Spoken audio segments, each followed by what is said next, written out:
Hello there, my studio teacher friends. Welcome to episode 238 of the Beyond Measure podcast. My name is Christina Whitlock, and I count myself fortunate to serve here as your anytime piano teacher friend. I'm here to offer you a boost of solidarity by sharing experiences that only we can fully understand. Welcome to your weekly dose of camaraderie. I'm so glad you're here. And now, let's get on with the show. So, I did a thing last week. It was a little something I call Studio Teacher Thanksgiving. It's a week-long series of emails, each one containing a video reflection and a small giveaway. This is the 4th year running that I've hosted it, and each year it just gets better. My favorite thing about Studio Teacher Thanksgiving is the fact that it gives me a direct line of communication with my audience, and it opens up a ton of conversation. Every day, I prompt readers to consider a unique angle of gratitude and to share their thoughts with me. So you guys get my ideas, and then you generate your own, and that's great. But I've just got to say, from my perspective, it is incredible to sit down at my computer, see an exploding inbox, and actually be excited to read the overwhelming number of messages waiting for me. And in case you were wondering, I promise I do read every one. I'm not great at replying to every one of them, but I do read every message. Anyway, Studio Teacher Thanksgiving gives me this bird's eye view to all the things that are happening in music teacher world, and it's just a really fascinating seat to sit in. So here's what I'm thinking, friends. When this episode releases, there will only be 37 days left in 2025. Whoa. It's become somewhat customary in podcast land to enter a season of reflection as the seasons change and another year comes to an end. So that's what I plan to be doing here on the podcast for the remainder of this calendar year. Today, I thought I would share a few responses that I received during Studio Teacher Thanksgiving that gave an extra tug on my heartstrings. Now, if I had been thinking ahead, I would have asked people for permission to share the words I'm going to be reading today. But this idea came to me later than I would like to admit, and now that ship has sailed.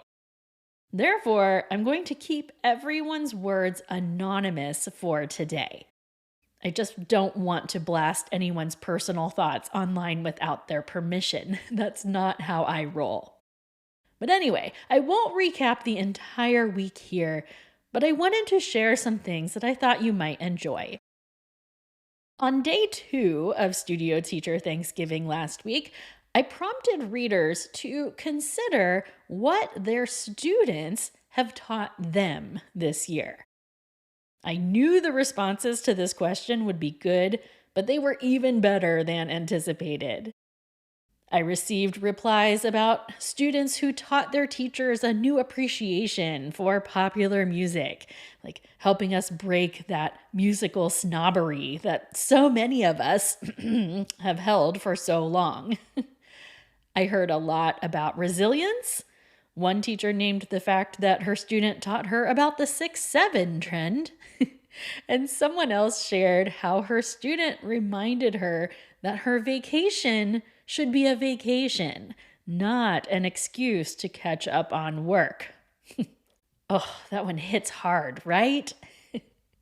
Here's another. One person said, I learned the power of silence from one of my students. She was having trouble with a rhythm, and I was getting ready to jump in and help when I noticed the look of concentration on her face. So I just sat and waited. She stared at that rhythm for a long, long time and then executed it perfectly. I will never forget her wide eyes when she looked up at me and said, "That was hard." And I said, "And you did it." And she was so proud. You know, friends, that is a big teacher lesson, isn't it? At NCKP this summer, I was presenting my session about quiet students, and one teacher in the audience told me her go to phrase for moments of silence. She said she tries to give the silence time, and then she simply says, "Are you thinking or are you stuck?" I'll tell you what, friends, that question has been a big help to me this year. I wish I could remember who said that in my session. So if you happen to be listening today, please drop me a message so I can say thanks. Are you thinking or are you stuck? Such a good question. We don't always need to come to our students' rescue, right? Allowing them to feel the discomfort and work through it is a very powerful, very countercultural experience. Diane Heidi and I also talked about that in our summertime conversation here on the podcast as well. Another reply that got to me that day was this one. It said, "I think my piano students have taught me to slow down a bit. I'm a very results-oriented person, always thinking about what my next goal is and what I need to do to reach it. Some of my lovely adult students just enjoy where they are right now and have fun with the music making process. Their contentment gives me permission to not move so fast towards the next thing and take some time to enjoy where I'm at too." You guys, that is the stuff right there. There are so many great things about goals, but truly, I have been actively surveying my students and considering how many of them can sit down at the piano and just enjoy themselves. Because I'm just not interested in any of my other goals if I am not first helping a student find that. I used to tell students that they needed to put in a lot of work before piano would feel fun, and I just do not believe that anymore. It's like we know better now. We have better resources and better training now. So, teaching students to find contentment in something other than chasing down the next big goal is 100% where it's at for me. Here's one more reply that really resonated with me. Someone said, "One of the big things my students have taught me this year is not to give up." Sometimes they seem to have very little invested in learning piano, and the progress is so slow it's hard to see. I even worry that their parents are wasting money. But then, sometimes the light turns on after 5 years and they finally start practicing outside of their lessons. If progress can finally happen after 5 years, I shouldn't be so quick to give up on them or myself in piano or in life. 5 years goes so slow and so fast all at the same time, right? And I know, this one probably boils up a lot of feelings for a lot of you. But I have to say this, I totally agree. In my studio, I do not see piano lessons as a waste of money, ever. If a student is pleasant to work with and they'll cooperate during the lesson time, I will pretty much always keep them. I absolutely believe progress is made even when it's slow. I believe the work we do together is worth it. I even believe it's worth it if their attitude is crummy, but to be honest, I just don't have the mental bandwidth to deal with that. And I would cut a student loose if they were uncooperative during their lesson and not practicing at home. Anyway, I've said it here many times. I have an entire episode devoted to the topic, but we need to stop pushing our students through their stages of musical development.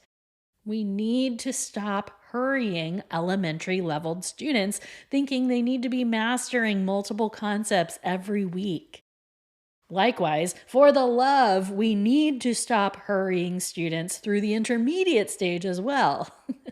Jana Williamson and I just wrapped up our first ever intermediate piano teaching cohort, and it's more evident than ever how much there is for our students to learn in that intermediate stage before we drop them into Beethoven sonatas and Debussy.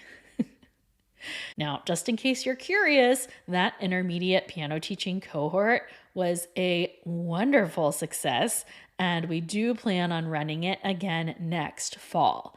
So there are a few links about that in today's show notes if you are curious for more information, but we do think it's coming back in the fall of 2026. So on day 3 of Studio Teacher Thanksgiving, I shared a thought that I seem to encounter everywhere I go these days. The fact that the art we create is less about the art itself and more about the person we become through making it. Now, art, of course, can be interpreted a million different ways, and I happen to see teaching as art. So, by that idea, the results of our teaching are great.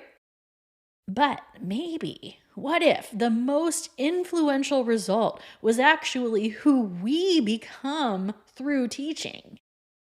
I asked teachers to consider how teaching has changed them this year. And of course, lots of teachers reported feeling more patient, more empathetic, more understanding. Those things are often true, right?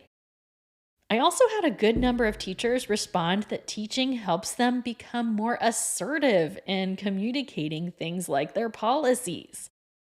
I think that's such an important thing to remember, that every awkward conversation you have helps make the next one easier. So the next time you are staring down the need for a tough conversation, just tell yourself, it's time to flex my difficult conversation muscle. And go say the thing that you don't really want to say, in a tactful way, of course, and know that you are paving the way to better things.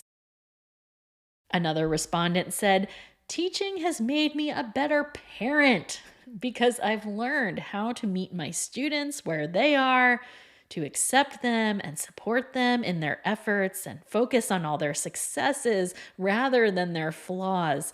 And that has enabled me to do that better with my own children. Oh, hear to that, my friend. Teaching has made a big impact on the way I parent, just like being a parent has had tremendous influence on how I teach.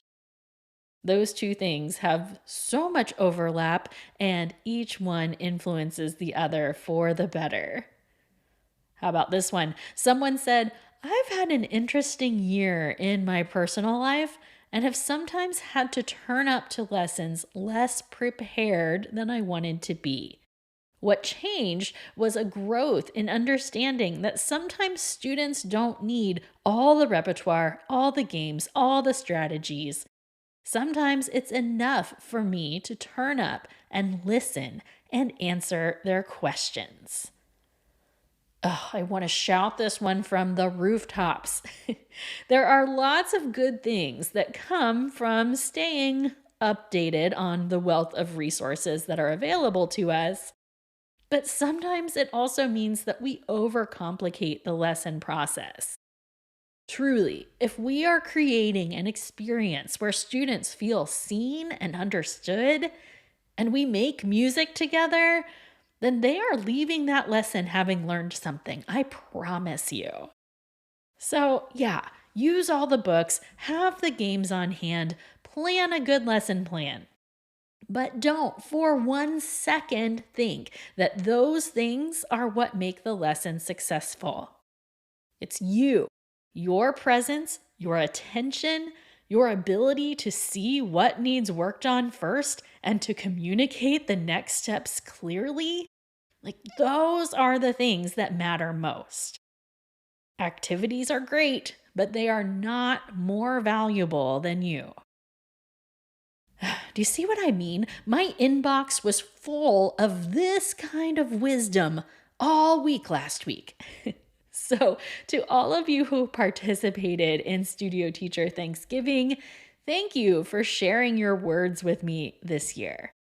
Next year will be our 5th year of this tradition, and I am determined to make it bigger and better than ever before.